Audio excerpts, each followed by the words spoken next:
am stepping in for the chair today, so it might be a little bit bumpy for me as I read the instructions, even though I've heard it 1,000 times. So hello and welcome, and I'm really excited to see some new faces here. Thank you so much. And do you go by Jeff or Jeffrey? Either? Okay. And Jeffrey and Liz, I heard Maria say, and I've already met you, Brian. I'm Lisa Miller, and I think you just met Leilani briefly there. But we're really excited. So you have, you'll have a chance to share your background and interest with the commission and learn about your fellow commissioners right after approval of the agenda. Because we wanted to give you an opportunity to meet each other, welcome new commissioners is right after the approval of the agenda. Typically, regular items are after approval of the minutes, and in the future, that will be the meeting outline. As a reminder, this meeting, and as all commission meetings, is recorded.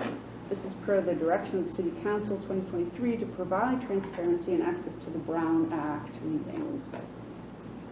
So item 1 is call to order and roll call. And do you want me to just go do this even though we're... Yeah, sure. Okay, Carol is not, right? I'm here, Lisa Miller. Leilani? Here. Elizabeth? Here.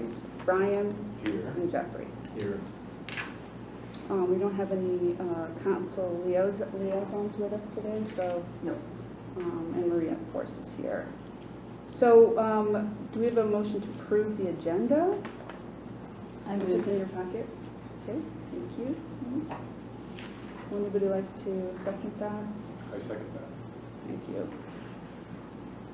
Okay, so that's done. In the minutes, or? Does everyone approve, like, Oh. all in favor? All in favor. It's like however. Aye. Aye. Okay. Any, no, that's everybody's not. Okay. So typically this is after approval of minutes, because I'm not sure what that's. Oh, that was just my notes that again, we moved agenda item 3, which is the welcome of commissioners, Okay. so you guys didn't have to wait until Okay. like later on in the process, so. Okay. So So I guess we could go around and just say a little bit about ourselves. I guess I could start, or do you want to start? that was up to you. I'll start. We'll start with Zoe before we Just go straight down the City line. Clerk, Zoe Morali. I'm not going to be in attendance at every meeting, but occasionally I do show up. And especially with this new meeting that we have after the scope change, I wanted to make sure, and you're represented by the city manager's office with me being here. And if there's any questions I can answer for you, I'd love to provide the perspective. Also, anything about procedural stuff, some of the rules and regulations that govern commissions, I can answer that for you. But again, City Clerk, Zoe Morali, so glad you're here today. How many years have you been here? With the city? Yeah. 26, 27, Yeah. something like that. So I didn't always work in the department that I work now. I've done some moving around, but 27 with the City of Davis overall. I've been here with the city for 15 years. I'm the supervisor of the senior center, and my background's in social work. I worked for 8 years. I've been in senior services for 23 years now. I worked in Woodland for many years as information and assistance specialist, and then had this lovely opportunity. So, and I'm the liaison to the senior commission. And we are lucky to have you. I'm Lisa Miller. I am a professor at the University of California, Davis, and in the area of human development and aging is my specialty. Been in Davis for close to coming up 20 years. Brought my husband and 2 kids. They were little at the time. Now they're off. Time flies. And I think it's like 6 or 7 years that I've been on this. 6. So I'm almost done. I think my time is almost up. And I'm really excited to see some new faces and have some new energy here. So again, welcome. My name is Ryan Seeberger. I'm a newer face and just newer to the city of Davis. My wife and I moved to South Davis from San Jose 3 years ago.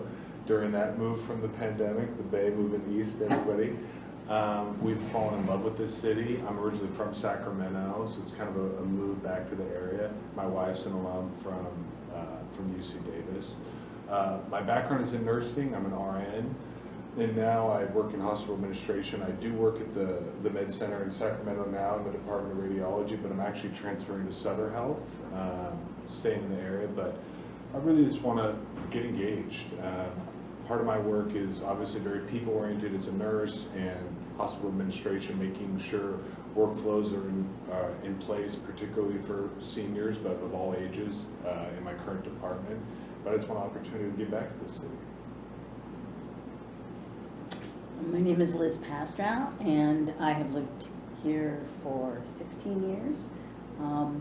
I work for Agency on Aging Area 4. I'm a program manager for 3 programs there. I have worked in services mostly for people with disabilities for about 30 years. And I finished my master's in public health at UC Davis in 2020. So I also wanted to give back to the community. I also really like Davis a lot. Thank you. I'm Leilani Budenhagen, and I have been on this commission. This is my third. This will be my 4th year coming up. And my term ends in summer of 2025. And I am trained as a social worker. I have background doing clinical work and also direct services through case management, working with unhoused individuals, and then also doing program administrative work around rapid rehousing. I'm raising 2 kids here in Davis that are elementary age kids, and I am especially interested in the community building aspect of the work that this commission does and the work that the city touches. And I'm very interested in multi-generational, community-based support systems. Hi, I'm Jeffrey Stolnick. Back in the 90s, I served on the Substance Abuse Commission as the vice chairperson. We wrote the anti-smoking ordinance, the anti-lawyering ordinance, and the juvenile party ordinance. I was a deputy public guardian with Douglas Capital back in the 90s. I managed Pine Tree Gardens for a number of years, and I set up the Social Security Representative AE program for Yellow Community Care Continuum. I lived in Davis for 25 years. I left in 2016 to go live with my sister in New York, and she died on me last year, so I came back. And I find myself a 71-year-old disabled. And I noticed that the services in Yolo County are fractured.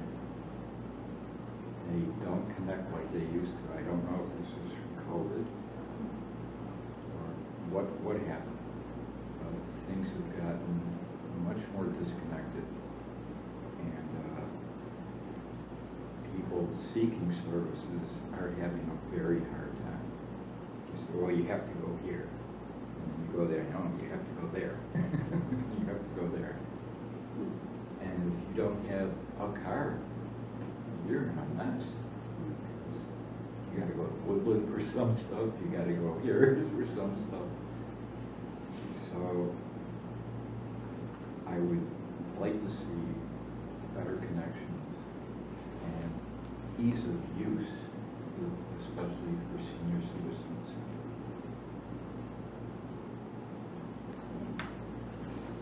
Thank you. Look at my script.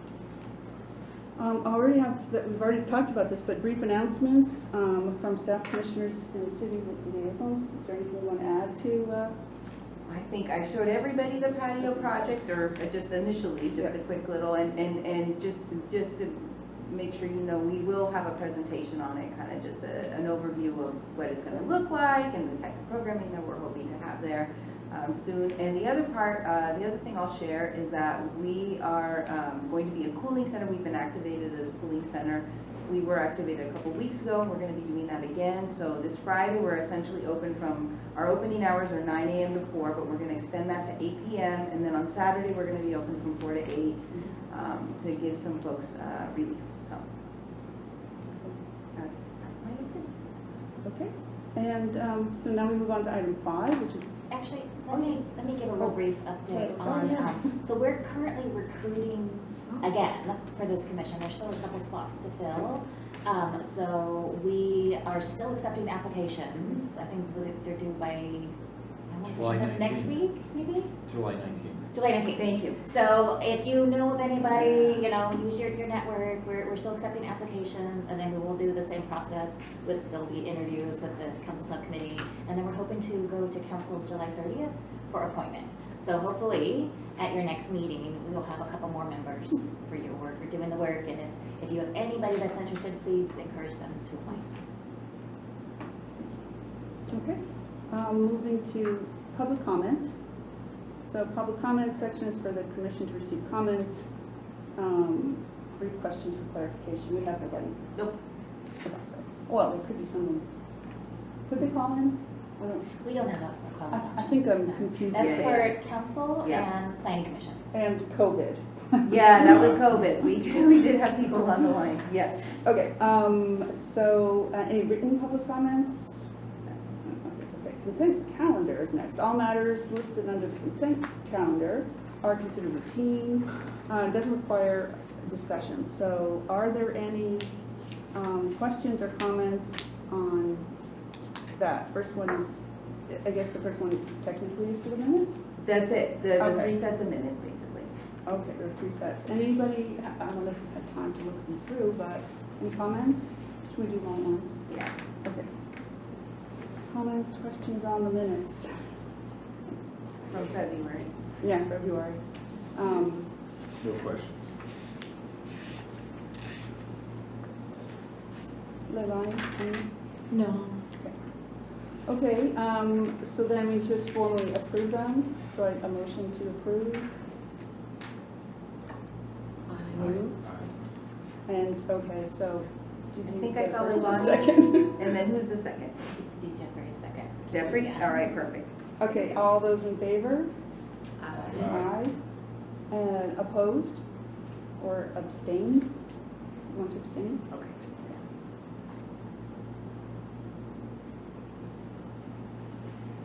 Okay, so senior center overview. That'll be me. All right, folks, I wanted to give you just a very, very brief overview of the programming and services that we have here at the center. So I have just a quick little slideshow. Here's just a day at the center. So for instance, we've got Tai Chi here, yoga, Parkinson's Care Partners is meeting today. Here's our senior commission, book club Pilates, the Camp Buddha gathering is happening later, line dancing, Zoom meditation, and PM aerobics. And that's a Wednesday, or Thursday, excuse me.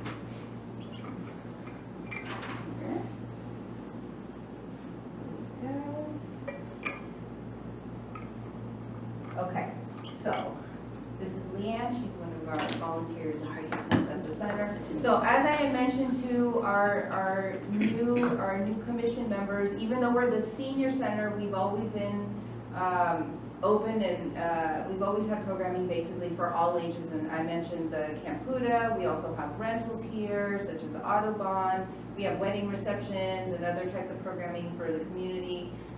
So we're here for everyone. So we're looking at rebranding. There will be a presentation on that coming in the future about discussions about rebranding to the center or possibly something else, but that's who we are. And we're here to serve the entire Davis community.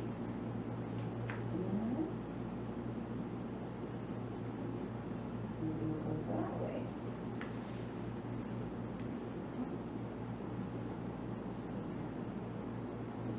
Okay, meet the team. So this is Jillian. She's our program coordinator for the Adaptive Rec Reasonable Accommodations Program.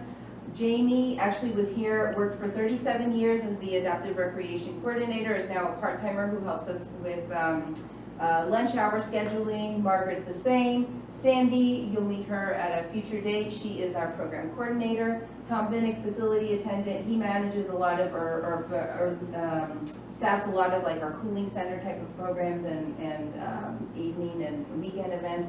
Libby, our office assistant, and Javier, our custodian. And that's like the core team of the senior center. But we have 4 full-time staff.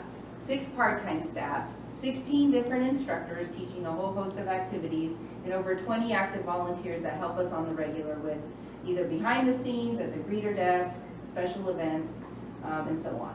We are part of the City of Davis Parks and Community Services Department, and we're supported by general fund dollars, by donations, fundraisers, and class fees. Yes, sir. Yeah, I did notice that many of these activities you have to pay for. Yes, we have scholarships. There are programs that we do have a charge for, but there are scholarships so that folks are able to participate regardless of their income status. We have both a senior center scholarship and a broader City of Davis Parks and Recreation scholarship. How would you get the scholarship? Right through the front desk here at the senior center, we can help people with that. Yeah. And we also have scholarships for all of our special events too, like the luncheons and fundraisers. So we don't deny folks for any reason. We welcome people here to the center. And the majority though of our programming activities and such are free and drop-in. So, but we do offset some of our costs with our class fees. So just a snapshot of what's happening, and I put it in 4 different categories: health and fitness, arts related, social services, and lifelong learning. Health and fitness. So here's a list of our health and wellness classes. So we have aerobics, we have an early AM aerobics, 7 a.m., and a PM aerobics, 6:30 p.m. We have various balance and mobility classes, the awareness through movement, Feldenkrais, Pilates, 2 types of meditation. We have an evening meditation class on Zoom and an in-person one Wednesday mornings. Pilates, we have ping pong here. We actually use these 2 tables together, and people play over in the multi-purpose room. We have pickleball. We have, I didn't even note that on here, Tai Chi, trekking with poles. We have 2 types. We have the kind for folks who are like learning to walk and need it as a mobility aid, and then we have the trekking with poles for those folks who want to do the Grand Canyon. So the whole scope. We have a regular walking group, yoga, Zumba, and we're always adding new classes and opportunities. It's based on having, a volunteer or instructor lead that can be just consistent and then can also serve a broad range of folks, because we're serving folks that are in their 30s all the way to 95, and that's a huge range. And so it requires a special skill set to be able to meet the needs of all folks. And so we are very, very careful and thoughtful with instructors that we bring on. Art, more than just painting. So we have a fabric art group that actually meets here every Wednesday. They also teach fabric art. They actually make art that we then sell in our display cabinet as a fundraiser for the senior center. We have a couple of jazz band sessions. Folks come over and play their jazz just over here in the lounge. It's just wonderful to hear it into the lobby. Line dancing a couple times a week for different abilities. We have an open art studio. We have painting classes, oil and acrylic, and we also have a drop-in painting watercolor group every Friday that's completely free. Then we have ukulele classes and also a free jam session. And then we're wanting to bring on a sing-along, and again, we're always looking for new opportunities for programming. Social services, so we host the AARP tax aid program here every year, and that again is for all ages. It's not specific to seniors.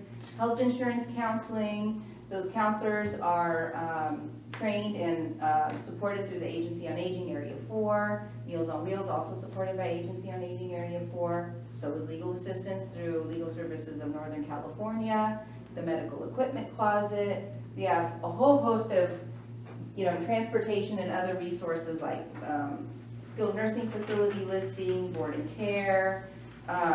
This is a listing of all the various transportation options here in Davis. Create little handouts for folks like support for families dealing with dementia. We have resource guides and so much more. And then lifelong learning. These are just some of the fun, good brain, keep your brain healthy kind of activities, but bridge and book club, Chinese culture club, cooking demos. We have a really active genealogy meeting. Actually, one of the the few positive things from COVID is that when this transition to Zoom, all of a sudden it went from like 50 people to, 200 people who could Zoom in, and you can have like, nationally acclaimed genealogy experts Zoom in for programming and so, for presentations, so that's been wonderful. Mahjong, for a lot of these classes, we also, like Bridge and Mahjong, we have actual like tutorials, so you don't have to know how to play anything, you just come on in and there's opportunities to learn. Our tech tutoring, we have both UC Davis students tutors, we have a Mac users group, we also have retirees who are tech tutors, and then Travelers Trips, they're their own nonprofit, but they offer really fun and interesting educational trips. And I didn't even mention, just in conclusion, we don't have a membership. All ages are welcome, over 70 ongoing programs and services. We work with a whole host of community partners, for-profits like Atria Covell Gardens that like sponsor our special event luncheons and so forth, to of course like Agency on Aging and those other agencies I mentioned. Approximately 180 active enrollments and something for everybody. And I didn't include, but we have special events, luncheons, for just about every month we have some kind of a function so that we're bringing people together for community and engagement. So that's the Senior Center in a nutshell. Any questions? Thank you for letting us serve you. This was a senior camp. We took folks to go see a show, Kinky Boots in Sacramento. Can you describe the active enrollments? What is that? Active enrollments would be, on a typical day, you would have between 100, 180 to, well, between 100 and 200 folks who are actively engaged in coming to the center. And it varies by season. This is actually our slow season.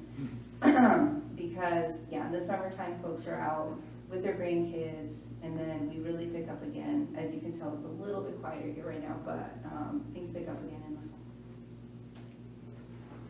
Maria? Yes. How many days a week do you have Meals on Wheels now? We have Meals on Wheels 4 days a week, It's but back only to one day is the congregate. Ah, got So we are still the location, so the Meals on Wheels are prepared in Woodland. Yep. They're brought over here. I want to say there's 11 routes.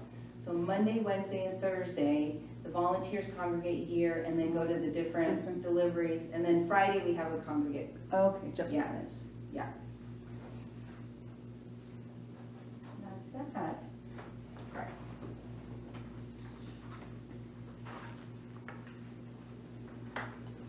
Okay, so we're on to regular item B, correct? And that is the scope of the senior center. Am I in the right place? Yes, yes. Keep an eye on me. Okay. Okay, so recommendation, the city council approve revised structure and function for all commissions, and including the senior center and senior citizen commission, excuse me. And this is what the language is now. The purpose is, am I supposed to read this? You can or- read that, or I can help with What? this one You just go ahead. because. Okay, thank you. Give a little bit more. So language that was approved then for a revised our function purpose is advise city council on matters affecting senior citizens. And as far as our functions go, two bullets: review and make recommendations related to city policies and programs affecting seniors. And the second bullet, support city forums, activities, and public outreach events related to senior services. And so within that framework, the things that we have done and can continue to do, number one, off-site meetings, where commissioners can, and for those of you who are new, our commission, in order to engage with the community, would schedule 1 or 2 locations a year to go visit at that senior housing community, whether it be University Retirement Community, Rancho Yolo, Atria Covell Gardens, and so forth, and can do that once or twice a year. And then under the kind of umbrella of events and outreach, we would love for commissioners to support some of the ongoing things, programs that we host here, such as our travel training event, to have a commissioner be like an ambassador volunteer at the annual travel training event. And actually, sometimes we have it here at the senior center, but we've also gone directly to Rancho Yolo for that. Also resource fairs, and we have other workshops throughout the year where we would love to have a commissioner represent, basically, and just another opportunity to connect with the people. And then I'd just love to hear from you, ideas or suggestions that you might have. How do we learn about the ambassador volunteer opportunities?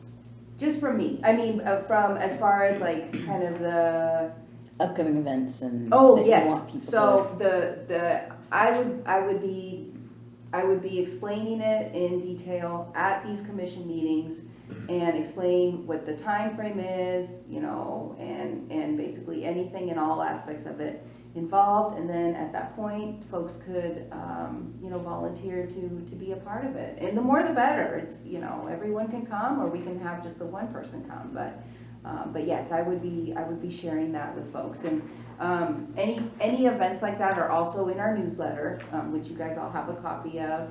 But yes, I would bring that as a presentation or as a request at a meeting. And the travel training, just to refresh, is how to Oh, get yes. by in public transportation? Yes, so Okay. basically non-driving options for transportation. So we invite Unitrans, we invite paratransit, we also invite like Ken's Bike and Ski for, electric assist bicycles. We've invited rideshare programs. And so, yeah, so it's all encompassing. We did that just last month. We did at the Rancho Yolo Community Center, that one, yeah. Yeah. So it's an annual event, and it does involve some other departments too. Yes.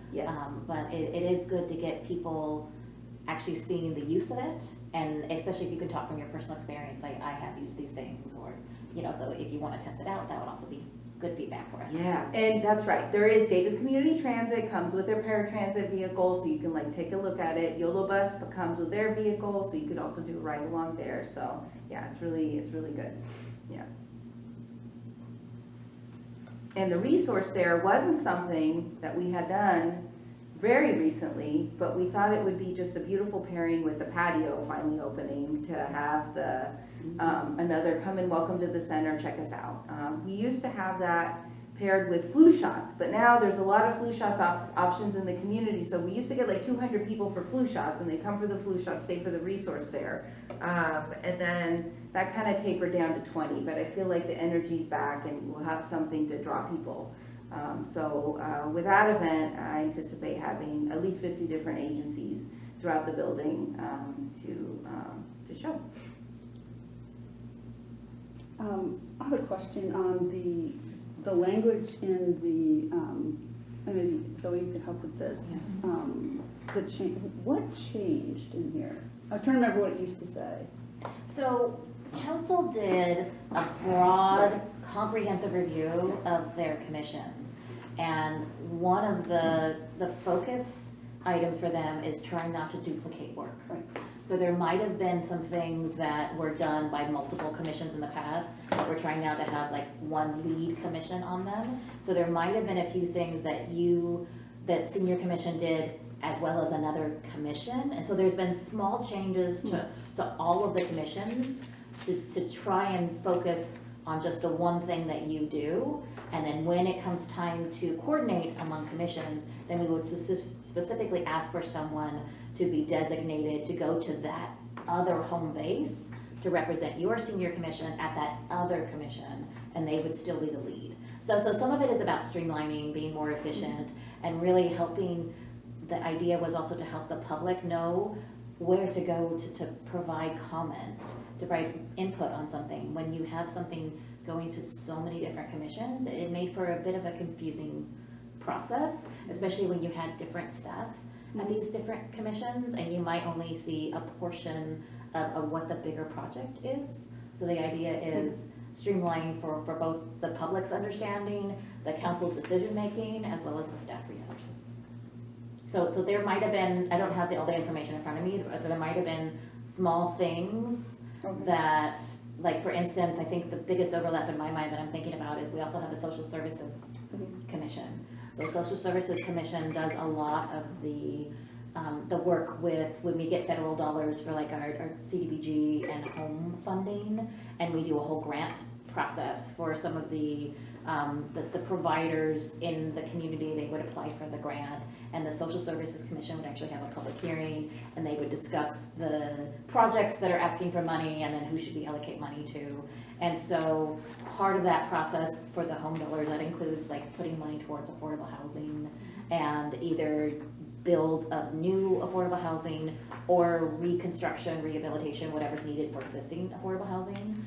And so part of the conversations that you might have had here about some of those smaller specifics that you would only maybe talk about the senior portion of an overall project, it's really just the project itself is gonna be at the social services. And so if there's a senior specific, we'd come here and we'd say, we would like a representative from the senior commission to go to the social services commission when they're discussing that project. And you would have an opportunity to discuss beforehand or after, if it's an ongoing, what it is that this group thinks we really want to make sure and have represented, or the concerns that we have, the input we want to give when you're discussing the overall project. So that's kind of the idea. Some of these changes, it's going to be a little bit of a pilot. So we're going to see, does this accomplish the goals, or does it cause for, you know, less interaction, less participation? You know, part of this was when we're doing a lot of the second part of your scope is about outreach and about more of getting the general public, doing the events. It's kind of a little bit more of understanding and interacting with the community at large. You know, sometimes we don't have a lot of the public attendance at our commission meetings. How do we generate that buzz? How do we get the input? If they can't come to a meeting, we understand sometimes it's not convenient time, or, you know, who knows what the reason might be. It's not that spark, that one project that is of interest at the moment. But if we can at least build the understanding that this is the mechanism for them to submit their comments to us. We have an email distribution list, we have a public meeting, we have, you know, like certain points along a project development that we will establish a time and a place for people to give the comments. So that was some of the thinking. There was a lot of changes with some of the other commissions that might have been a little more structural. We actually merged some other commissions. We had two different commissions that were merged into one, and then a refocus on scope. So you might have seen some of the larger discussion in the community. It was probably more about these other changes that were happening at other commissions. For the senior commission specifically, if you'll look, that they're really focusing on the city programming, the city policies, like helping council in their decision making, whether that be about priorities for funding, whether that be priorities for if we have programming that's really not meeting the need or isn't as subscribed as it was in the past, how do we understand what would be a better fit, what would be better use of our resources? So the idea is help us brainstorm where we might better fit the needs, where we might better utilize our resources, the small resources that we have for the larger good. So that's kind of the focus that we're trying to get at, is help us with city policies, city decision making, city funding, city programs, that kind of thing. And then really to align, like there's so many different organizations that work in this sphere, whether it's social services or seniors, and it's really trying not to duplicate work, but to recognize the work that's being done and to try and coordinate as much as possible with other agencies, other organizations, even other departments. A lot of this work that's being done right now in the homelessness response sphere, I don't know if you've been paying attention to that, a lot of the work was really trying to we have a new strategic plan that they just adopted on Tuesday, and a lot of work was really just trying to understand who's out there, who's doing the work already, how do we coordinate these efforts so that we don't duplicate efforts and we all work together. So I think this scope change for the senior commission is a little bit of a baby step toward doing something larger like that, which is really just let's look at our in-house first, and then we'll try and make sure that if there's a need that we're not meeting, is somebody else meeting that need, or do we really need to prioritize doing that in-house? You know, so that's kind of the discussion. We want to start with our basics. That's why you had the overall of this is the programming that we offer, this is the senior center right here, this is the program that we offer right now. And then we're gonna focus this year on some of the opportunities for events, for getting out there in the community. And that's your opportunity to hear for us what people are saying, what do they need, what are they interested in, you know, and sometimes we can meet that need, sometimes we can't. But we first need to start with getting out there and hearing from people. So if I understand, I'm not sure I do, but so in the future, when we talk about housing or something, just one of us would go and help see it from the perspective of an older adult or something, right?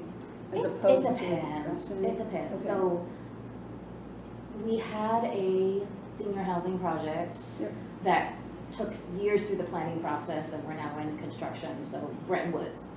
And there was earlier talk about a previous senior development.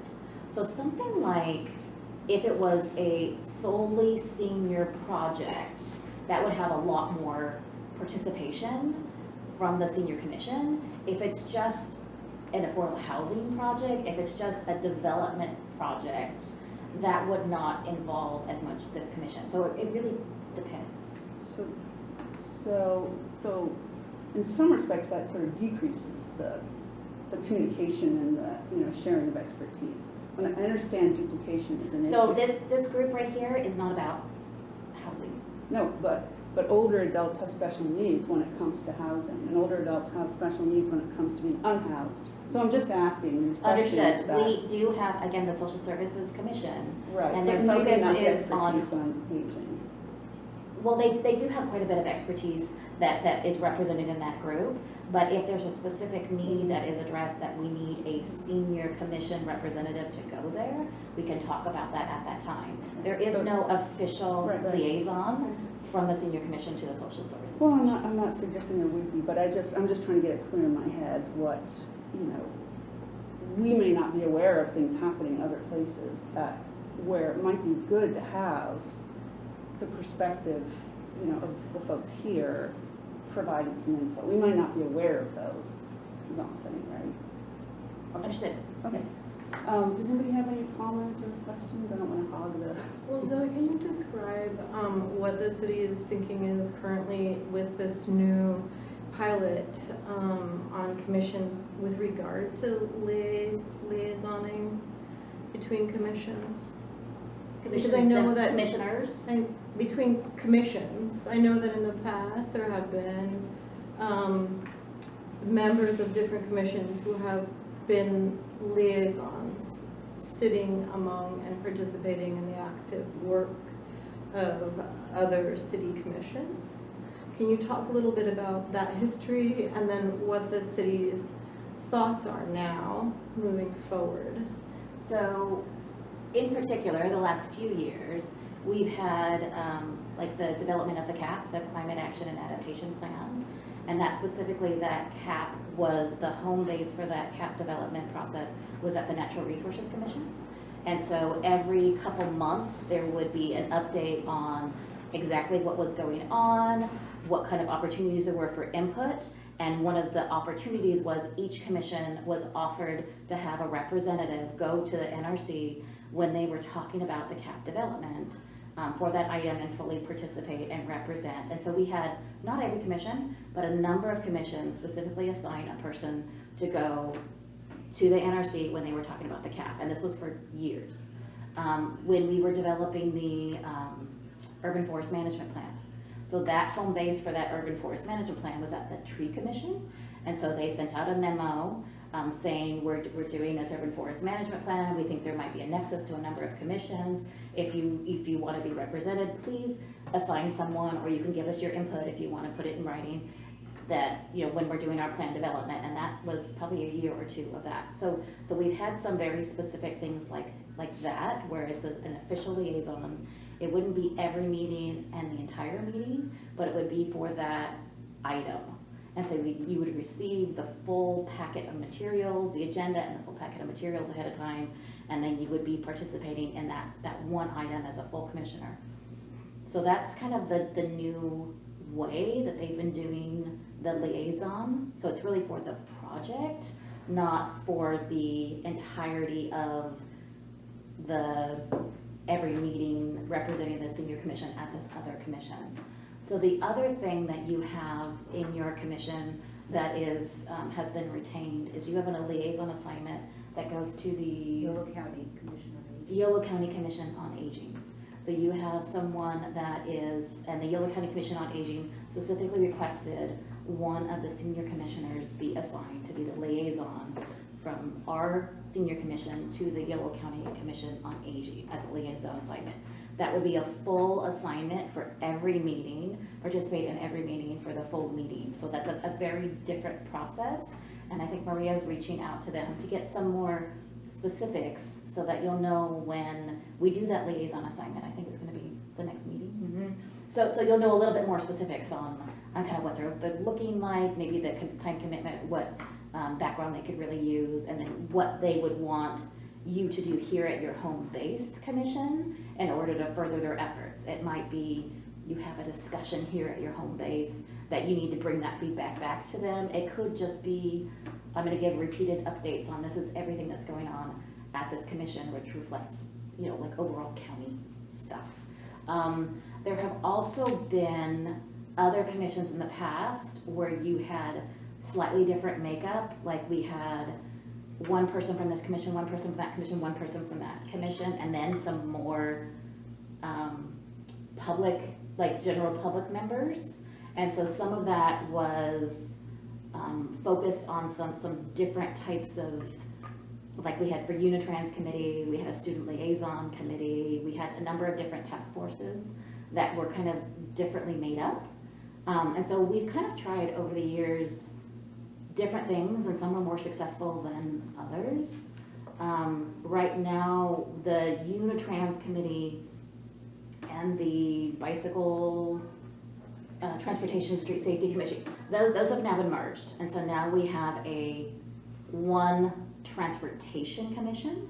And so that's gonna be one of those, it's gonna be more of a standard commission structure with certain times of the year. It has ASUCD members that are assigned to go for very specific items. Like they do public hearings a couple times a year where they talk about their routes and their fares and some of the federal requirements for like the funding, and there's like a language assistance plan. There's some very specifically identified projects that we would have ASUCD members. And so that's gone from a very different makeup of the Unitrans committee to more of a standard commission structure. And the Unitrans committee did have a senior commission that it had like multiple commissions assigned people. One of them was a senior commission on the Unitrans. So that's no longer in existence. Now we have this new transportation commission. So there's a lot of movement, a lot of change. We think that it's not exactly a pilot, but we're open to changes. We're trying it out at least for the first year. Are there changes that we can make? Are they small changes, or do we need to look at some more structural changes at the end of this year? The year, because we have, as you were mentioned earlier, we have term endings at the end of June next year. So what that means is like every commission will have half of their membership, their terms will end. And so some people will want to come back, and we do have term limits of 8 years. So some people are still within that 8 years and they want to come back. Other people will say this is too much of a time commitment, or I'm moving, or whatever it might be. So that is an opportunity when we have a lot of membership change that they might take that same time to say, are there any other changes that we need to make based on some of these things that worked really well or didn't work as well as we would have hoped during the year. And so that's what I meant by we're gonna really try this out for a year. If it works, it's gonna be like the next few years that we're gonna do this. If you looked at all at some of the structural scope changes that were made, a lot of it focuses on getting ready for some big community-wide thing, like we're doing a general plan update very soon. And so some of the structural work was really about focusing on these smaller plans, open space plan, the parks and facilities master plan, there's like all these different urban forest management plan. The idea is to make sure that those build into the general plan update, and that there's very specific commission involvement with these very specific plan developments that goes into the overall community general plan. So part of what council wants is a lot more of the commission time to be focused on some of these larger endeavors and to help us with the public outreach for some of these larger endeavors. And so we are giving space with some of these scope changes for council to assign tasks to commissions. And so some of those tasks might be related to general plan, or they might be related to other council goals and priorities. And so hopefully at one of your next upcoming meetings, you'll have like an overview of what the current council goals and priorities are. They adopted them back in the spring. They're generally about every 2 years.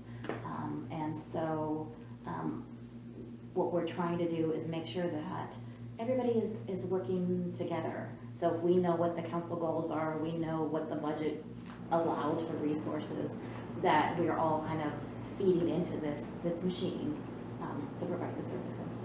So I think I probably answered a lot, maybe not everything. Do the commissions make proposals to the city council?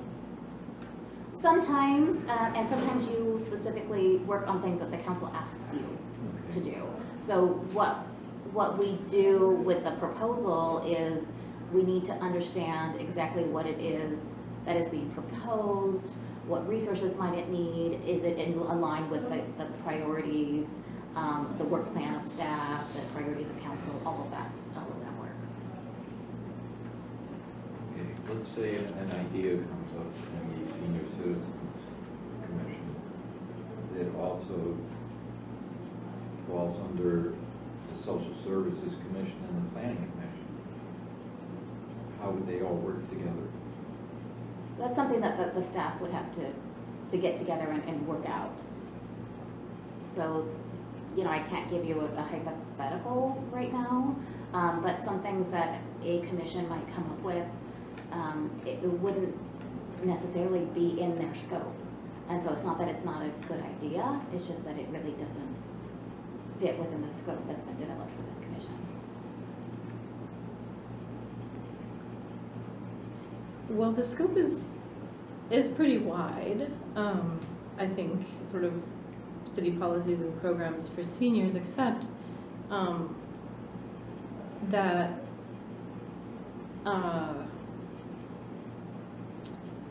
the way that this function is worded,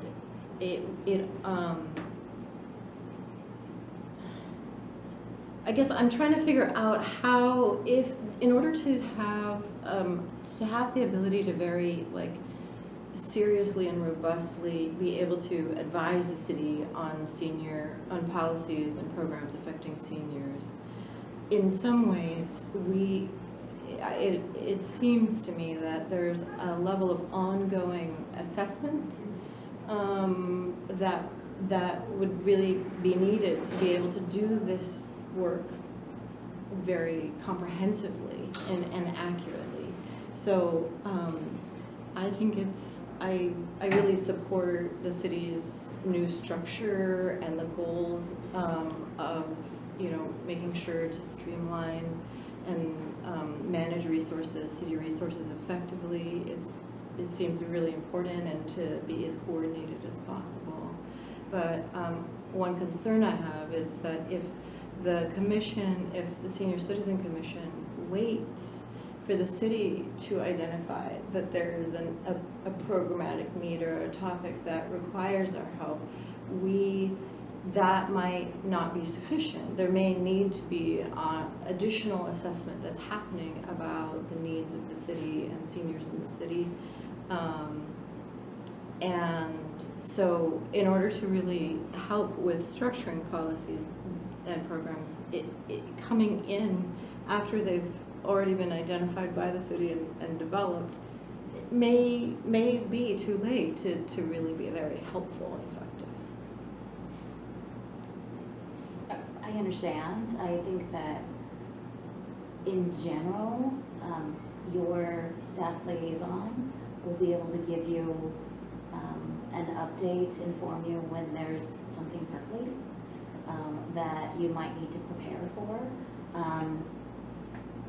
In general, it's not my area of expertise. I don't exactly know what all of the senior policies are at the moment, but for instance, I'm a little more familiar with, like we have a new fiscal commission, and I know that they look at our investment policy, not every year, but when council wants them to look at their investment policy. I know there are certain things that we do before every budget. So ideally, we would know if there's like a recurring requirement that needs review of some kind, whether it's for grant funding or for development of a plan or something like that. So we want to look at all of our existing policies that we have first and make sure that they're up to date and they comply with the current law and all of that. As far as development of new policies, we need to understand what the need is that's not being met. So it might be this commission could focus more on helping to get that community input on, is there something that we need to develop and that we need to hear about those needs. And part of that, the two different functions kind of feed into each other. So we're doing a little bit more with the events and the outreach, then hopefully that will help us identify the need for either updates to our policy or creation of new policies. And some of this will be, if you have a council liaison that has good communication with the commission, you'll understand a little bit more about maybe the council interest in something, or you might be specifically tasked to do something like your council liaison. So some of it is going to be open lines of communication, and some of it is when we have these meetings, if you're interested in working on something or analyzing something, we need to understand as much as possible the full nature of what it is that you're interested in, and then the staff needs to go back and look at it and say, is this something we're already doing? Is this something that another department is doing? Is this something that we have the resources to do? So it's going to be a collaborative effort to do like a brand new policy, a brand new program. Sometimes that takes a little longer than you would think, but there is a specific role that we want the commission to meet with the identifying what we need, with helping us develop the right fit, and then to review the final thing and maybe do an annual or every so many years review. So that there's very specific points along the development of anything, and then the implementation of anything, and then the review of anything that would have commission involvement. So it might not be you're writing the policy, but it might be you're having a discussion, helping us to understand the need. And then we have a draft policy and you're saying, yes, this gets there, but maybe not enough. Have you thought about X? And then, before it goes to council for adoption, there might be a final check-in point. So that kind of thing is like the very specific tasks that would be on a commission agenda. If there are other things, other tasks that you're interested in, other programs that you're interested in, we can talk about forming a subcommittee, which might be 2 members, might be 3 members that work outside of a public meeting space to do something and come back to the commission with a proposal. So there's a lot of opportunities. The public meeting space is somewhat prescribed by law as to what you can talk about, what you can do, but we want to use the energies and the knowledge that we have with our commissions, with our community, to really make this a better space for all of us. So we don't want to discourage anything. We just want to make sure that everything kind of works according to what the greatest need is and what the available resources are. I think that's like our mantra right now. Greatest need, available resources. So to the service of the collaboration and to staying very coordinated with the city and making sure that we're supporting the city's goals and objectives, it may be able to include the work that we do together as a commission, may include initiatives that come from the commission within what's described, within what you have described, and it also may require some more information provided from the city so that we can see what the city is working on or what levels of assessment the city has for different projects and policies they currently have insofar, so that we could analyze them insofar as they might affect And senior citizens. And again, that's when we would really need to understand what your proposal is. And then we need to understand what the staff workload is already. And if this is in alignment with how the city manager is directing the resources of the city, if this is in alignment with how the council wants to allocate the funding for the city. So a lot of it is, you may germinate the idea, and then staff will hope to go back and talk about it. And they will have to see, can we accomplish that? Can we help accomplish that? Are there amendments that we would need to make to actually do something that we have the authority to do? Can we break it down into smaller phases? So the idea is, sometimes we need an idea to be vetted by a bunch of different people to understand how we can all come together to make something work. And part of what the commission does might be initial, mid, and at the end, but it's not that the work won't get done. Are there other documentation that's publicly available about what the city manager projects and objectives are, the rubric that the city manager's office is utilizing above and beyond, like, for example, the city council goals for 2024-25 is what I can see on Your the budget, so we have a 2-year budget, and then they update it in year 2, or they update it after the first year, for year 2. And then where the city council adopts the budget, they kind of allocate the different pots of money. And then the city manager will develop which projects we think are ready for funding and which we think the council should prioritize. So for instance, we have 15 different projects, we have enough money for 5. So the city manager actually goes through and talks with staff and talks about resources, and he will propose the 5, and then council adopts the 5. How do we find out what these goals are for 24 and 25? For council? So You council mean has the their. budget? How would we learn about these budget? So again, we have a fiscal conversation? commission. So we have a fiscal commission that looks at the budget and looks at our financial policies and looks at our rates and our fees for the city. So we need to be cognizant of what the senior commission is actually organized to do and structured to do.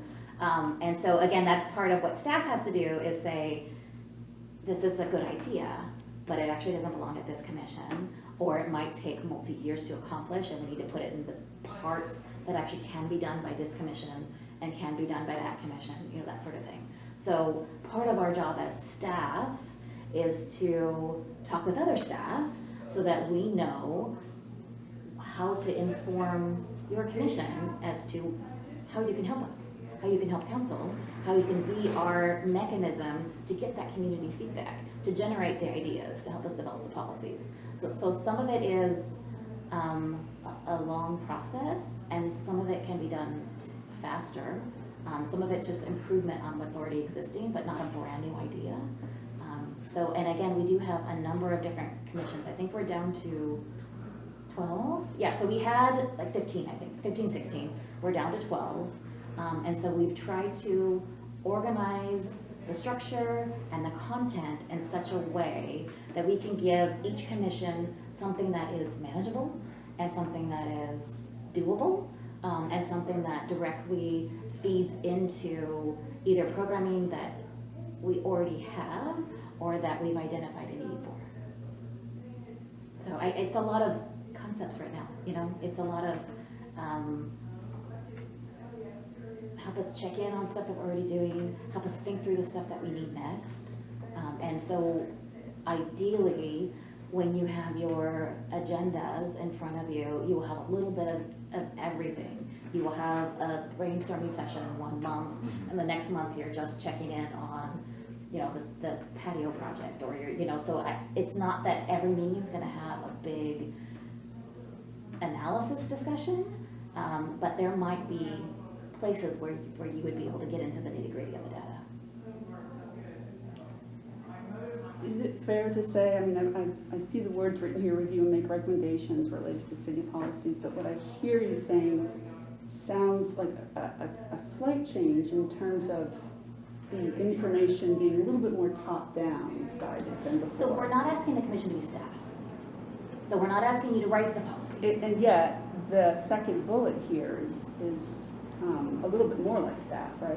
So the second bullet is to be more of like a community presence, and to help us with our outreach efforts. So part of what we heard from commissioners and part of what we heard from council is that we don't have a lot of the public that attend. Right, but commission we meetings. have had ideas on how to do that Yeah. did not necessarily, you know, I mean, attend the firefighters banquet or whatever. Right. Right. So we have had those ideas in the past, but this is a specific bullet now. It's like half of what's written here. So I'm just saying, does it So- seem fair to say it's a little bit more top-down than it used to be? So the idea of commissions is that you're advisory to council. So you don't exist unto yourself. So you're part of kind of this decision-making process, which includes staff, includes. So the idea is a lot of it is top-down, but not all of it. It might be more top-down than it's been in the past. Again, each council might have an interest in pursuing different objectives, and the type of feedback that they find most useful might change from council to council. So I think we want to be flexible if possible. We want to be as helpful as possible. And ideally, commissions aren't working against their council. If that's the case, then something's wrong. Oh, absolutely. No one would argue with that. Yeah, but if there's a new idea, it's not that it's not going to be heard and not going to be discussed. But the new idea has to come from, you know, the top in terms of. the new Not ideas to be necessarily. written in No, that not scope. necessarily. I may be not explaining things correctly. Okay, that's We excellent. are right now developing a mechanism, and that is part of the work that the council subcommittee that's been working on commissions is still doing. So a lot of this is still development, and it's not ready for public consumption yet. Fair enough. So there is certain things that are still in development. We heard the need for better understanding of how a proposal gets approved. We heard the need for better understanding of what council actually wants commissions to work on. That is part of this whole restructure that has been, is that you understand more what the council actually wants and needs from their commissions. And then what we're working on right now is how do we develop that really good communication feedback mechanism for proposing tasks, for understanding what resources we have to actually accomplish that task. So there is more to come. We're a little early in the process still. We kind of did the framework first, and now we're looking at more of the, you're laughing at me. This is sounding a little bureaucratic, and I understand we are government. We're trying our best. We're trying to make some progress. As a new commissioner, how does our agenda on the Senior Citizen Commission get created? Just like in a really, It's a from great question. like I what's was gonna ask the the same process for this commission? So I think what we're gonna try and do in September is we're gonna talk about the next upcoming meetings. We may have a meeting calendar for the year. And that was one of the changes that was made at the commission, that council made, was that you don't need to have a meeting just to have a meeting. We want you to have a business item to discuss. We want you to have like a real, something to get into, not just here for Agenda. public that's not there, you know? It's not just, oh, let's kind of figure out what do we want to talk about next. So we're going to hopefully have a calendar that's developed with some specific tasks that you already are assigned. or specific things that council would like you to discuss or that staff needs to discuss with you because it would help in their development of their programs, or some, like you have your off-site meetings that you do, and this is an annual thing that you do up to 2 different times a year, so you might discuss location, what you want to present, and all of that stuff. So ideally, you'd have a calendar that you start with the knowns, and then you leave space for the council tasks that you're assigned. And you leave space for if you have a project that you might develop that you'd like to work on, or your staff would like your help on, that sort of thing. So some of it is going to be, you might know the next 4 months. And then, depends on what happens in those 4 months, you might know the next 4 months. And then if you don't have really active programming that you work on, a plan development that you work on, you may have a couple different months where you don't meet, and maybe you're working more at the subcommittee level, maybe you're working on a research project, and then you come back in a couple months and you report out what you found, what your recommendations are, that sort of thing. So it kind of leaves space for some of that at the same time. So again, it's about using this body in the best way with the knowledge and the abilities that we have now, using the knowledge in the best way. So some of that's still in development. Give us a month or 2. We'll have hopefully more in September that we'll be able to tell you about. And at least in September, you'll also know the expected, like if we have a certain month that, like, we have a recess because council having a recess. We're having, you know, like this is the 2 months that we're doing offsite. This is the month that we would like to do this event, that instead of a meeting, we would like to maybe sponsor whatever event. So we'd have an idea of some of that. So it's a little bit more nimble than it was in the past. And that's for a very specific purpose. So it's engaging the community and then really feeling like the commissioners feel like their time is valued and what they're doing is meaningful. I think I answered your question. Yeah, I think it sounds like it's still being developed, and you know, you want to have a crisp, substantive agenda to meet, and if that, there could be some fluid months in which there isn't a full agenda, or maybe there isn't a key item to discuss, so it's going to be not until the following month. So it's just going to be, we're going to hear. But it sounds like the agenda is coming from staff. Staff, that was how I understood. Initially.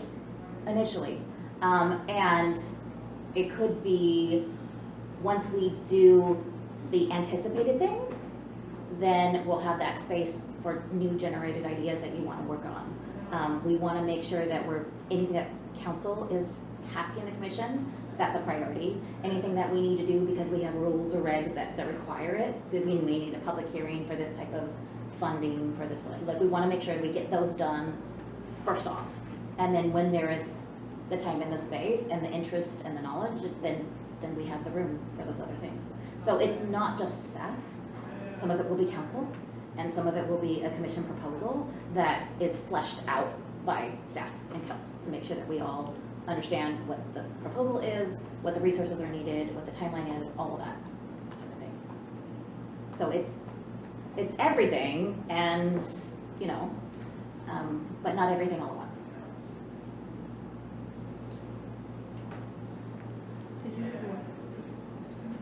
Nope, I'm listening. Thank you. So it's transition time. Thank you for bearing with us. We think that this is going to be successful. We hope that it's going to be successful, but we're open to changes. We're open to improvements, but we'd like to kind of finish up some of the structural work. And by that, I mean, we've done some of the framework for the commissions themselves, but some of the other structural work, the administration part of it, is still being worked on behind the scenes. So you just happen to be one of the first groups that have met under this new scope, and so some of this is still in development. So I'm so glad that you're here to talk it through with us. I know sometimes I can't give you the answer you want, but I'm listening. No, it's real so important that we're figuring out how to best work together. Yeah. It's really important. and I'm recognizing that it's a process as the city transitions and as the commission system transitions. I've just a couple more. Do we have a little bit of time? to talk a little bit Yeah, longer? yeah, That's we're fine. around schedule. Okay. Well, so part of making sure that the initiatives and needs that we're focusing on and bringing, with care to the council is making sure that we have access to information about what the city is already doing or already knows or is already tracking with regard to senior citizens in our city. It's part of that, the coordination piece that you described. So I'm wondering, without creating a lot of additional onerous work for staff, like making requests, is there a body of a repository of information about the city's current policies or current initiatives? Is there a staff person who specializes in senior issues that we could just have access to as we do our careful thinking? Yes and no. Okay. You have your in-house expert is Maria. She runs the center, she focuses on senior programming with some other responsibilities. She wears a bunch of different hats. And she has different people that support her here at the center. She has different people in her department. So her department is Parks and Community Services. So they do community services for all ages. And there is a separate department that is the social services and housing, or is it housing and? Housing and Social Services, Dana Bailey, Yeah, Director. so I can't remember Yeah. which one, it's either social services and housing or housing and social, I can't remember the exact title. It's a newer department, they formed about 2 years ago, Yeah. maybe? So there's a whole other department that focuses on social services. And so the interesting thing for us as staff is to figure out what the ask is from, commissioner, from whoever, and then figuring out, is that something that actually lives within my body of work? Or is it something that is done with a multi-department effort, or should it really be assigned to this other department? And some of that is in coordination with her supervisor, with her department head, with the city manager. And so that's the staff work that has to be done. And so getting the information to you is not always easy, because not everything is on the city website. Not everything is an easy to digest plan or report. Sometimes you have to go to what's the last contract that was approved at the city council, and what's the last funding allocation that was done through like CDBG at the social services. So some of it is piecing together where that data lives. And sometimes that takes more staff time than we have available when you want it. Not that it's not an important data gathering exercise.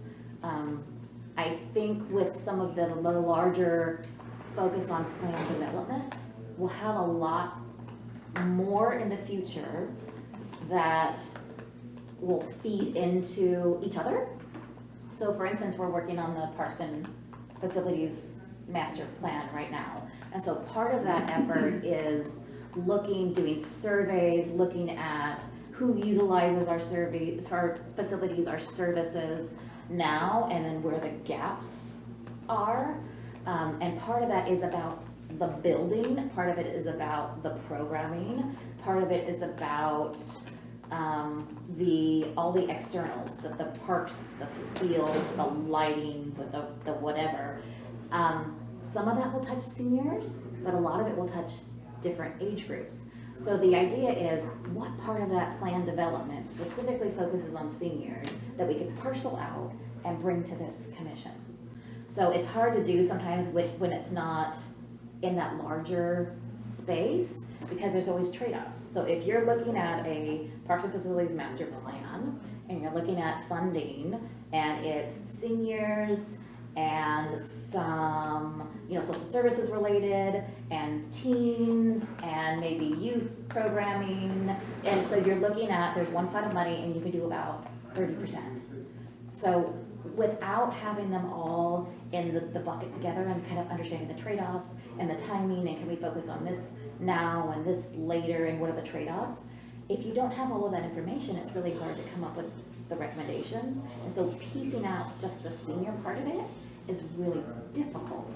So in my mind, and we're not there yet, but in my mind, when that Parks and Facilities Master Plan, it is that home base for that document, and that plan development is at the park, Rec and Park. I can't remember all these names. Yeah. The Rec and Park Commission. So they are specifically assigned to work on this plan development, the Parks and Facilities Master Plan development. And so when that plan comes to them in some type of digestible, whether it's Report a or draft whatever. report, whether it's surveys, whatever it is, there might be a real nexus to have a senior commissioner there for that discussion. And so that, in my mind, is how this senior commission will really be involved. We want it to be as comprehensive as possible.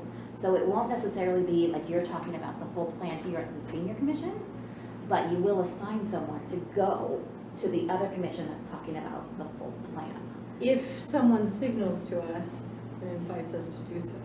So that's the staff work that's being done right now, is that we are talking more and we're talking more often so that we're not doing things in silos. Well, a concern that I have, oh, I'm so sorry. No, you go, because you're ready. A concern that I have about passively waiting for the complexity of the city and process, or other commissions for whom seniors are not their areas of focus, is that it's hard to know when a planning and urban planning issue touches and affects the lives of senior people unless you have that expertise and that lens and focus. And so a concern that I have about this arrangement is that it really relies on someone who has their planning hat on or their city parks hat on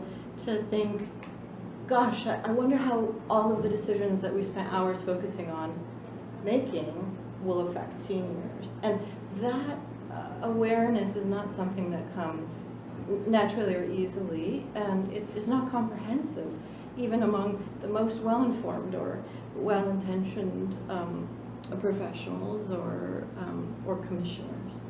No, absolutely good feedback, and my brain is spiraling right now, so I'm wondering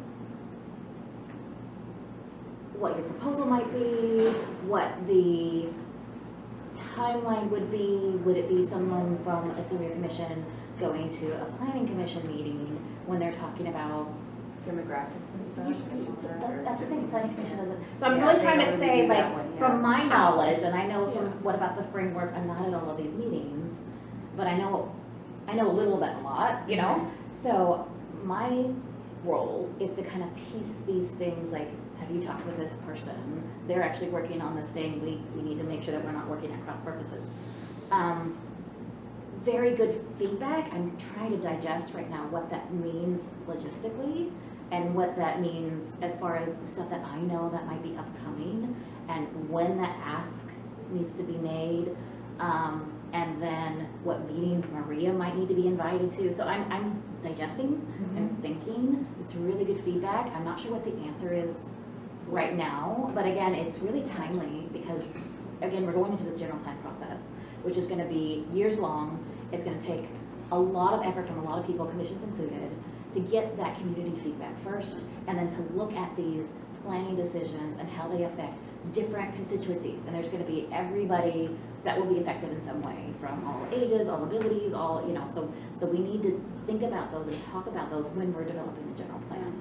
So the idea is, give us the feedback now and help us think through these things. So usually when a government entity is going into a planning process, they precede that planning process with some sort of needs assessment process, right? So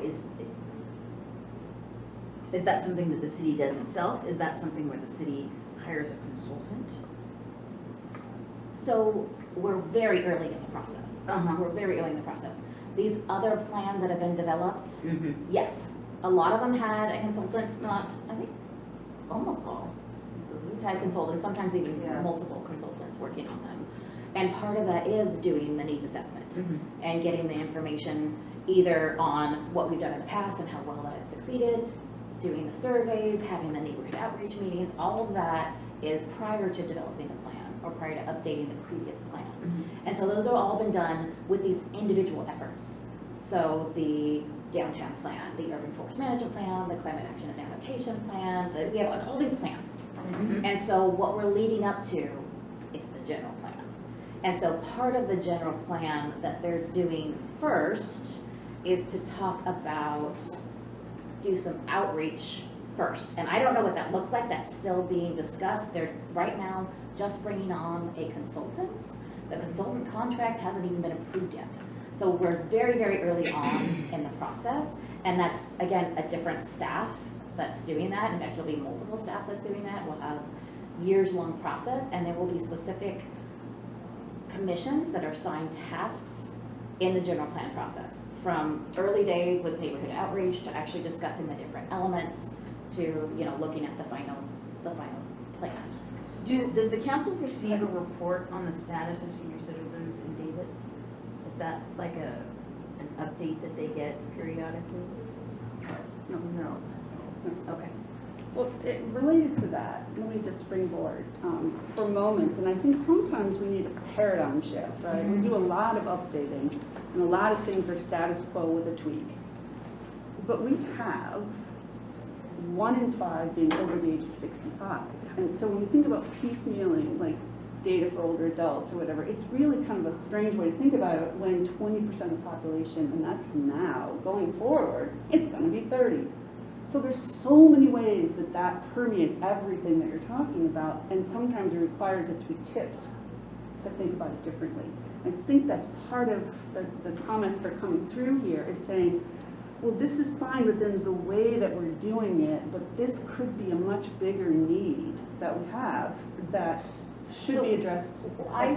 I'm hearing some interesting things from you, and my brain is like coming up with ideas. So maybe what this commission could really help us think through is, since we're doing these structural changes, let's really look at what's needed for structural change. Maybe we don't have a senior commission, maybe we have a person that is dedicated to senior interests on every commission or on whatever, you know what I mean? So I'm like help us think through those things, like what maybe piece are we missing?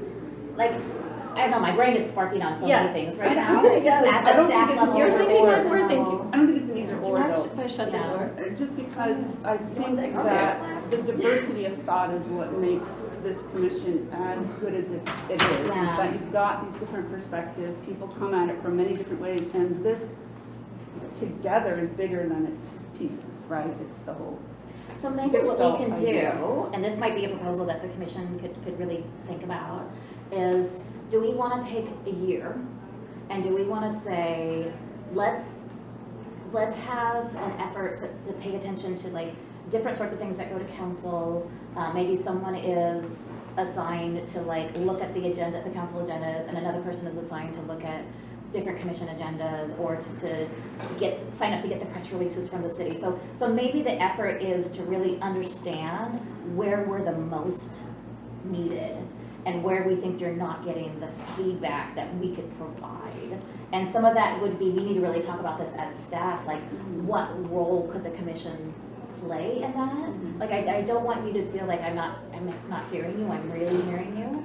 I'm just thinking about what resources we have to bear right now, and how we can best utilize your time to do something like that. So like at Agency on Aging Area 4, we facilitate the Aging and Disability Resource Connection for Yolo County. And the data is out there. We could get you reports monthly of what callers to us or to 211, you know, what the callers in Davis are asking for, what the needs are. That would be And That there is a would be focus, great. Talk about you know. coordination. Yeah, I mean, so I think there's that data available. maybe what we could do is schedule an agenda item where you can actually give an overview Yeah. of what the area for agency does, what data you might be able to share that's public data that we could maybe log into and have like a regular, and I'm not saying that they would have to come to us, like we would say, Yeah. what is it that we want to get? Do we want an annual report? Do we want to sign up for these things? Do we need to share data? So if we just understand kind of the universe first, and then we can Yeah, pick so out things. I have felt for some time that a really comprehensive needs assessment, community-based needs, community level needs assessment on the needs of seniors in Davis has really been needed. And I know that there are pieces of information. The air to see this, it's great to know that there might be a way to kind of gather and utilize that as a triangulation. I know that Yellow Healthy Aging Alliance, the city has relied for some years now on the Yellow Healthy Aging Alliance's town hall reports that they've done, which I think are not comprehensive enough. They're based on a number of self-selected individuals who attend those meetings. And then there's sort of larger consensus census data, but I think that specifically for Davis, it would really behoove the planning process, especially during longer term projects like the city is involved in, to do more focused research about seniors specifically in our community, how much larger it's going to get, how those things are going to affect housing needs, ownership, all of the different aspects of that. And I think the more we can be coordinated with the city, I don't know to what extent the commission is able to inform that type of process, but we can certainly say, hey, we see that there are gaps in what the city knows and how the city's currently positioning itself in relationship to senior needs. So I would really endorse a collaborative project where reviewing the city's bureaucratic positioning or bureaucratic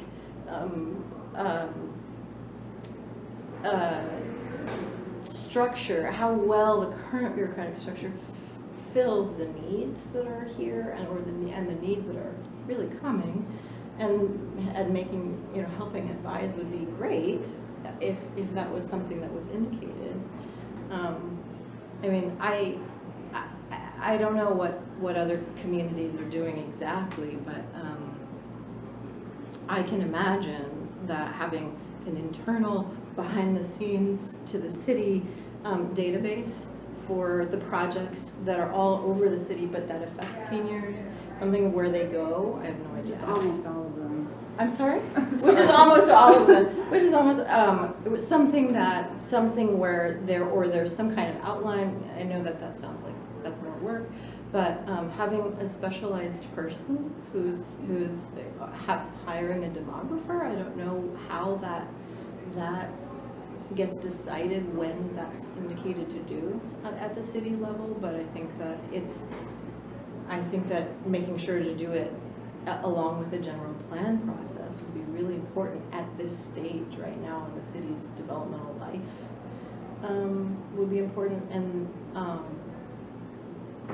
And then I don't know if there's some way to create a bureaucratic communication circle so that who are the people who need to be on the emails that all go out to all of the staff in the departments when there's a particular senior project, or when a project, or how to signal to people to even learn how to assess, hey, my project includes an item that really affects seniors. That could be a training that happens at the staff level, for example, across staff. Those are all things that I think would be great to spend a year working on together. Well, and that's what I'm thinking that could actually be something that the commission, I think, could do, is help us develop the criteria, help us develop the checklist, these are the things you should think about, these are the things you should ask when you're doing a review of a project or something like that. So not even an individual project, but like projects in general. Like, don't forget this whole area that you might not have been focusing on in the past. And again, I'm not in those meetings, so they might be doing more than we think. So we need to ask that first. What is the process? Does it include this kind of analysis? And then if it doesn't, let's help you develop that type of, that again, it's, in my mind, it's like the criteria to help people think. It's like the questions to help them do their analysis before you even get to the policy that we want you to review. So I think that's something that we could absolutely chew on, and we could probably take a couple meetings to kind of talk about and really get into where we think we have the expertise right now to help develop a list of 10 questions. We can help you develop the criteria that you should think about any project that is this many units or more, any project that is in this area of town. I mean, whatever that might be, we can kind of think through and talk. I mean, I think About there are it. probably tools like that already in I'm sure there existence. are. So that's the first question is, How Again, effective are they? I'm And not how in that many room. people use them? And why do staff just not find them not useful? and we don't want to recreate the wheel. If there are other agencies that we can, look at their resources, so maybe that is step one. I mean, a lot Yes. of cities in the greater Sacramento area are working to become age-friendly cities, right? And so there are some tools out there that our sister cities are using. Yeah, so I don't want to say that we're not, and I don't want to say that there isn't stuff being done. Again, I'm not in those rooms, but where the commission can help, we're going to make sure that that's a space where we put on your agenda where we can get the feedback that we need. And I do think that there could be like a year where we focus a little bit more on developing the ideas, and there could be a year where you're focusing more on checking in on what happened with these ideas. Are we implementing them or not? Where is the bottleneck? So it could be, this year might look very different from next year. Liz, is there information on services and how they're connected? I want to get back to Jeff's point Yeah. about fragmentation, because that's not really being picked up by some of it wouldn't be on the radar from what we've talked about so far, because it's part of the structure, the bigger structure. Is there information on that? I mean, I think that's a huge problem, and it affects not only older adults, but people who have any Everybody. kind of needs. Yeah, Yeah. anybody, exactly. Yeah, and I think that there are clusters of service providers that are required to interact more closely and communicate more with one another, like those of us in the Aging and Disability Resource Connection, right? But then we're not doing a good job of including like the behavioral health community, Oh, for right? sure. And we're having to be pushed to work on that, Yeah. right? So I completely agree that it's fragmented. So that seems like a huge, so if we were to do a needs assessment, looking along those lines could uncover a huge opportunity to improve something that might not even be that hard to do. We don't know, because I don't think anyone's really looking that hard at it. But it is taking a ton of time, and the older we get, the more difficult that energy is, right, to put in and figure out. And many people just throw it out the window and go uncared for. Yeah. And that doesn't really help them from any business model that I can think of. That doesn't really make sense. So I want to keep that at the forefront, at least on our radar when we think about what we need in an age-friendly community in terms of the links. And Good then, discussion, very good discussion. And what I'm seeing is that we're gonna have this discussion, and it might be all year, and hopefully we'll get to the place where we can identify the real actionable items that we can bring to you, and so that you feel that your time is really well spent. And right now, I think we're still in information gathering, which is kind of a frustrating phase for some people. I want to encourage everybody to bear with us through the information gathering phase. And where we have an actionable item, we're going to bring it forward. We're not going to wait until the end and do everything at once. We're going to try and make the small improvements over time, hopefully leading to big improvements at the end. How about if, let's say, services go beyond the city, the county, even the state? try and coordinate something like that? How's our communication? That might be outside of the scope of what we can do. Spokes and wheels? How about the master plan on aging? Yeah, hub and spokes, Mhm. what Yeah, it's supposed hub to and be. spokes. So The- I think the local- idea, The local area plan That's what's development is supposed to be going on in each county. in each county and each city, it has to go past the county. Well, Yellow Healthy Aging Alliance is coordinating it, or they're the ones who are funded to work on implementing the master plan here in Yellow County. so maybe what our role is that we need to be a mouthpiece for their efforts, and we need to advertise for them when they're doing things. We want to make sure and make announcements about it. We need to like link to their, you know, when they're having a neighborhood meeting, when they're having a whatever, just so that our network can feed in to them.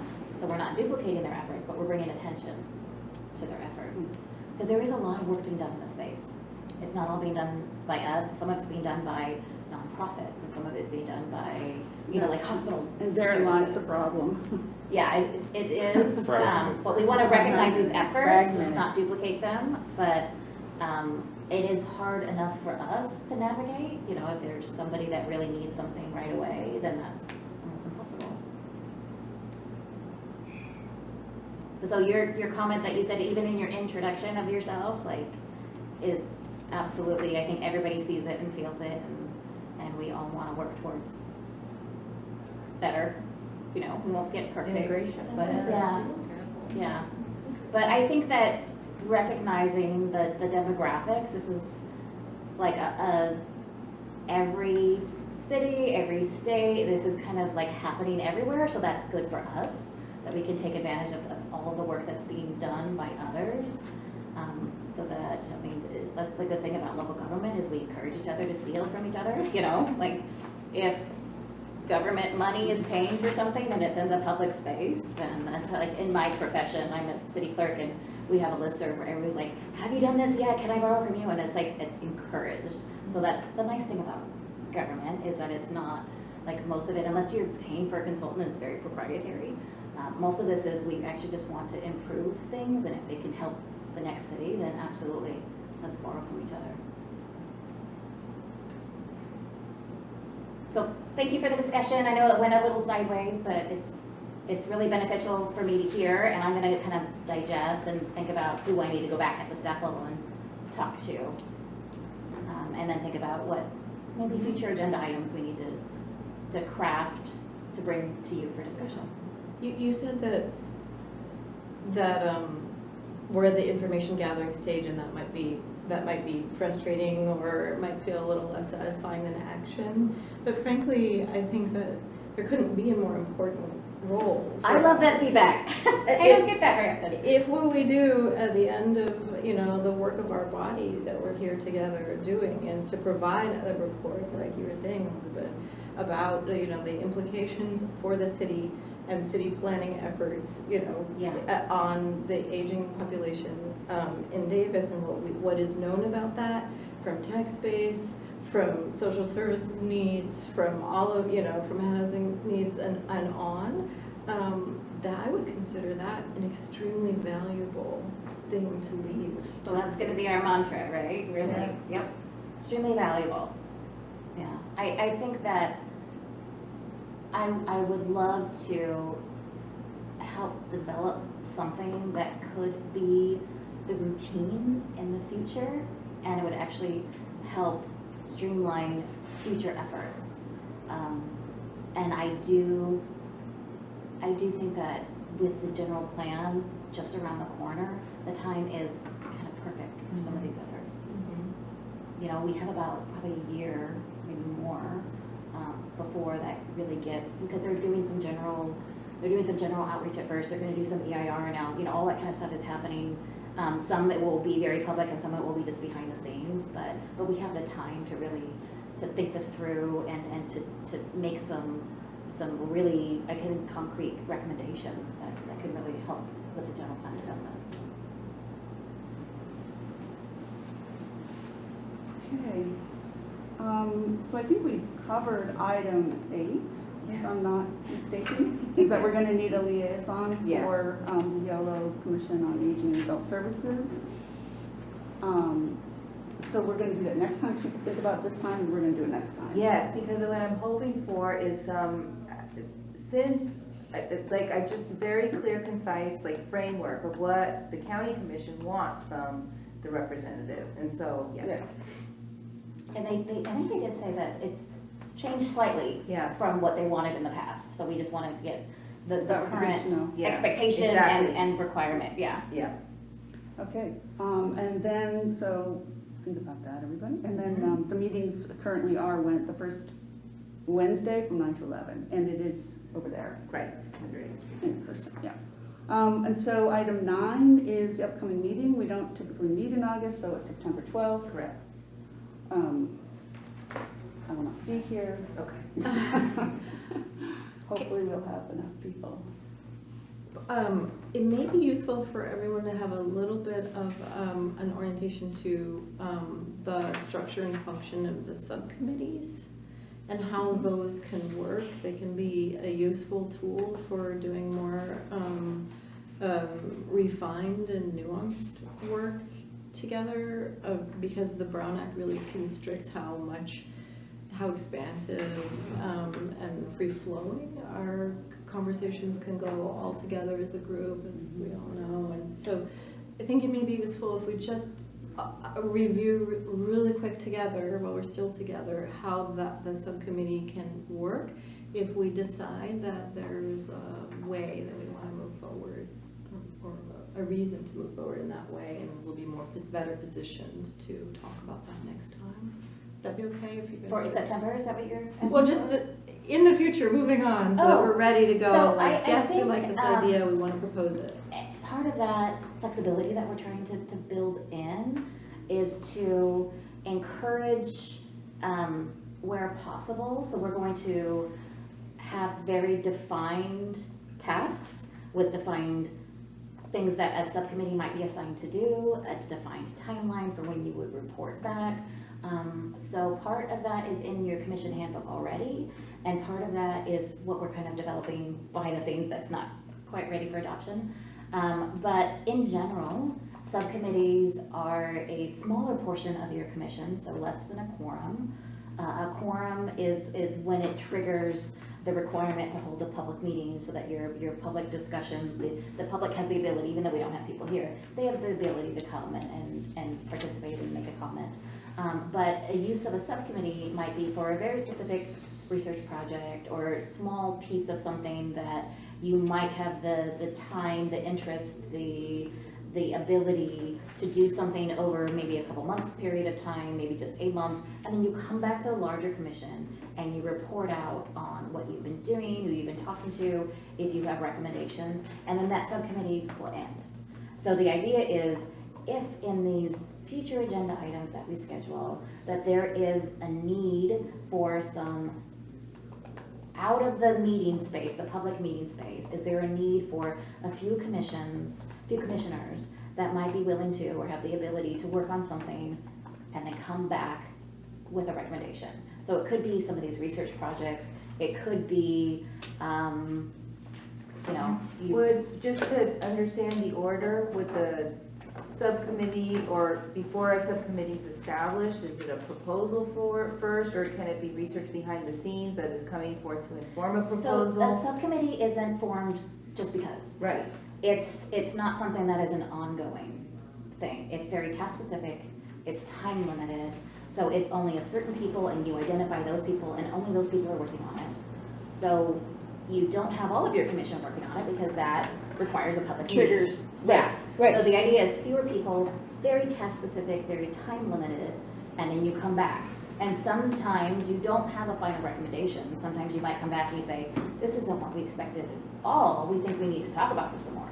And that's an okay result, but the idea is people that have the time to do it and then come back. So one of the state bodies that I worked with, there was a restriction that if you had more than 2 of the body members involved in something, then it had to be noticed and publicly available. So if you were creating a subcommittee, you could not have more than 2 of the council members on the subcommittee. Do we have those restrictions For as well? council, yes, it's only 2 because there are 5 body, 5-member body. But for So, us. For you, because you're a 7-member body, it's 3. Okay. So you could have up to 3 people, you could have Okay. less, but up to 3 people. And you work and you go and you do research, you might talk with people, you might hear a presentation, you know, whatever it might be. And then you talk amongst yourselves and you come back with, what do we think would be helpful to the commission? What do we want to recommend to the commission? And then you come back to the public space and you do a presentation and then you talk about it as a commission body. Everybody gets to talk about it. So it doesn't belong to the subcommittee. The final action is still all of your commission Sure. get to vote on it And done publicly. and done publicly. Yeah. Yeah. So let's say it's not just city services, but something that includes county services and state services. And we can talk to all these different, Well, levels of again, when government. you're a city commission and you're working on specifically projects that are city related. If you as an individual want to go do things, that's totally your prerogative. But when you're working on a subcommittee assignment, unless there's something that specifically requires consultation with a state agency or a county agency, sometimes the better thing to do would be to chat with staff and say, do you have a staff level group that meets that we can get this information from? Sometimes you have to do a records request where you say to whatever county agency, please give us the documents that we need to review. So sometimes there are better ways to get at the information, and sometimes you might be exceeding the task actually that the subcommittee is working on. So it's not a definite no, but it's something that we would have to talk about before you go and meet, because when you're working on a subcommittee, you're sometimes coming up with an idea that hasn't yet been approved by the commission, hasn't yet been approved by the council.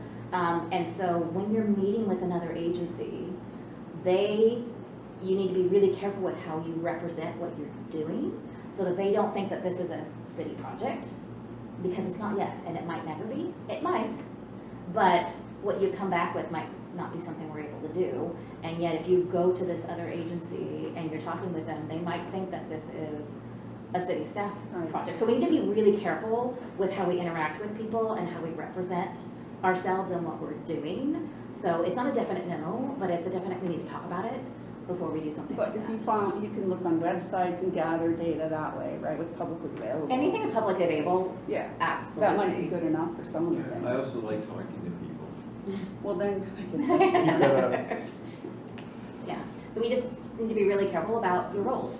What hat you're wearing, are you wearing your representing the commission, representing the city, or are you really trying to do something that is maybe for a specific constituency or something like that? So we just need to be, again, task specific. So it's a maybe.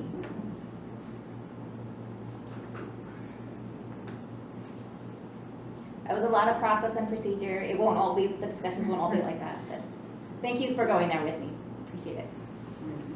Any other comments, questions, otherwise, we're adjourned. Thanks, everyone. Thank you. Thank you. I'd like to-